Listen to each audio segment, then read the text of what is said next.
ആ കുട്ടി കുറച്ചുകൂടെ പ്രാക്ടിക്കലായിട്ട് ഇരുന്നില്ല. കാരണം അതിനൊരു നല്ലൊരു ബന്ധം വന്നപ്പോൾ ഈ പയ്യനെ എങ്ങനെ ഒഴിവാക്കാമെന്നതിനെ കുറിച്ചാണ് അത് പഠിച്ചത്.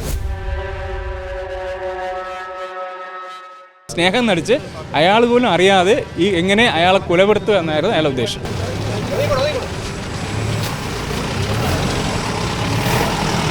പോയിസൺ അഡ്മിനിസ്റ്റർ ചെയ്ത് കഴിഞ്ഞാൽ ഗ്രാജുവലായിട്ടാണ് അയാൾ മരിക്കത്തുള്ളൂ. അപ്പോൾ ആൾക്ക് നമ്മൾ കരുതുന്നത് ഏതെങ്കിലും അസുഖം വന്നോ വേറെ എന്തെങ്കിലും സാഹചര്യത്തിലാണോ അയാൾ മരിക്കുന്നത് എന്നേ നമ്മൾ ധരിക്കത്തുള്ളൂ.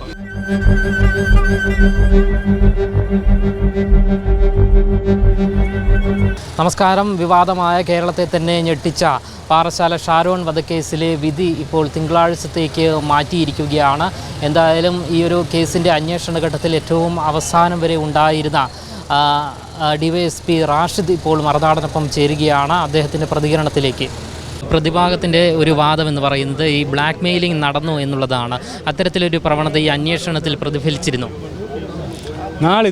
നാളിതുവരെ അങ്ങനെ യാതൊന്നും നമുക്ക് തെളിവിൽ കൊണ്ടുവരാൻ കഴിഞ്ഞിട്ടില്ല, തെളിവിൽ വന്നിട്ടുമില്ല. കാരണം അതൊരു ചിന്ത പോലും വന്നിട്ടില്ല. ഇതിനകത്ത് സിമ്പിൾ ഇത്രയേ ഉള്ളൂ, അയാളെ സ്നേഹിക്കുകയായിരുന്നു.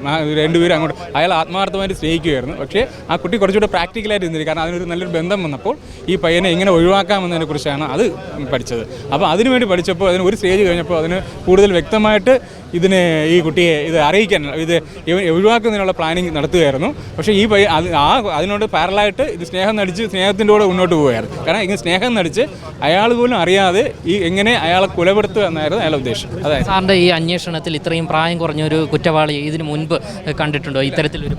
ഇല്ല. ആദ്യമായിട്ടാണ്, പ്രത്യേകിച്ച് ഒരു പെൺകുട്ടി ആദ്യമായിട്ടാണ് അയാൾ.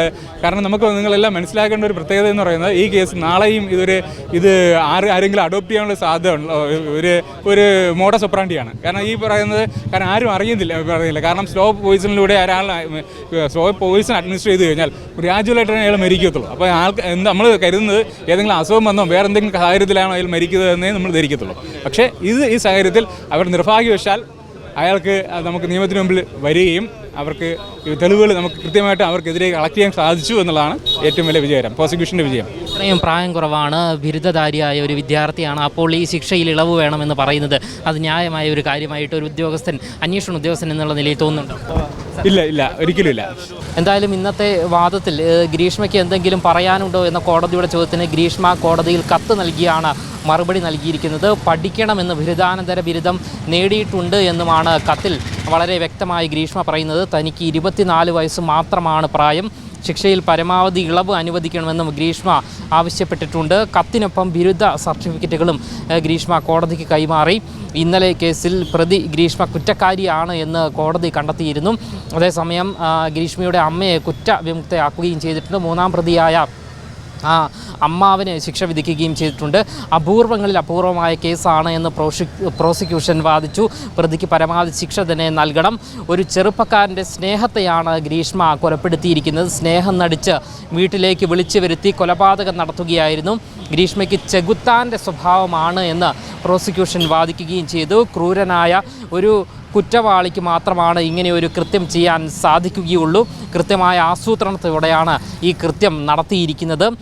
അതിനായി പരിശോധനകൾ നടത്തുകയും ചെയ്തു. 11 ദിവസം ഷാരോൺ അനുഭവിച്ച വേദന ഡോക്ടറുടെ മൊഴിയിൽ വളരെ വ്യക്തമായിട്ടുണ്ട്. മുൻകൂട്ടി നിശ്ചയിച്ച കൊലപാതകമാണ് ഇവിടെ നടന്നിരിക്കുന്നത്. വിദ്യാഭ്യാസ സമ്പന്നയായ യുവതി വിവരങ്ങളെ ദുരുപയോഗം ചെയ്യുകയാണ് ചെയ്തത്. ഷാരോണിനും സ്വപ്നങ്ങളുണ്ടായിരുന്നു. കുറേ സ്വപ്നങ്ങളാണ് ഗ്രീഷ്മ തകർത്തത്. പ്രതിക്ക് മനസ്താപമുണ്ടാകില്ല, അതുകൊണ്ട് തന്നെ പ്രതി ഒരു ദയയും അർഹിക്കുന്നില്ല എന്നും പ്രോസിക്യൂഷൻ ഇന്നത്തെ വാദത്തിൽ വളരെ വ്യക്തമായി പറഞ്ഞിരിക്കുന്നു. എന്തായാലും ഇതിൻ്റെ പൂർണ്ണമായൊരു ശിക്ഷാവിധി എന്ന് പറയുന്നത് തിങ്കളാഴ്ച കോടതി പ്രഖ്യാപിക്കും.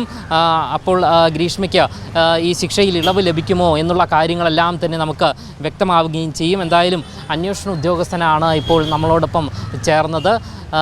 വരും ദിവസങ്ങൾ, അതായത് തിങ്കളാഴ്ച പൂർണ്ണമായ വിധി ഈ ഗ്രീഷ്മയ്ക്ക് ഏത് തരത്തിലുള്ള ശിക്ഷയാണ് ലഭിക്കുക എന്ന് കോടതി വിധിയിലൂടെ നമുക്ക് വ്യക്തമാകും. ക്യാമറമാൻ അഖിലിനൊപ്പം അമൽ രുദ്ര, മറുനാടൻ മലയാളി, തിരുവനന്തപുരം.